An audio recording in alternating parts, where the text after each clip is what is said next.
ওইদিন আমরা সকালের দিকে একটা কাজে বেরিয়েছিলাম। একটু ডিস্টেন্সে ছিল বলে আমরা গাড়ি বুক করে নিয়েছিলাম।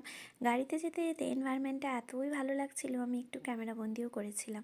তারপর ফিরে এসে তোমাদের সাথে আজকে যেটা শেয়ার করব সেটা হচ্ছে আদ্রিকের জন্য আগের দিন যে জ্যাকেটগুলো নিয়েছিলাম। ওই দিন না ওর মধ্যে একটা জ্যাকেট পরানো হয়েছিল, ভীষণ মিষ্টি লাগছিল, সেটা তোমাদের ভিডিওর এন্ডে দেখাচ্ছি। স্কাই ব্লু কালারের একটা শেড নিয়েছিলাম, যার ভেতরটা এরকম ক্রিম শেডের ফার দেওয়া, আর এখানে সামনে বটম সিস্টেম করা আছে যাতে লক করে দেওয়া যায়, ওর গলায় চেনটা না লাগে। খুব সুন্দর সিস্টেম ছিল। আর এরকম একটা কফি শেডের নিয়েছিলাম। এই কফি শেডের জ্যাকেটটার সাথে একটা ব্যাগ ছিল। আর জানো তো, স্কাই ব্লু কালারের জ্যাকেটটার না ফ্রন্টে ওরকম লাইটিং সিস্টেম করা ছিল, যেটা দেখে আদ্ভিক আরও বেশি খুশি হয়ে গেছিলো।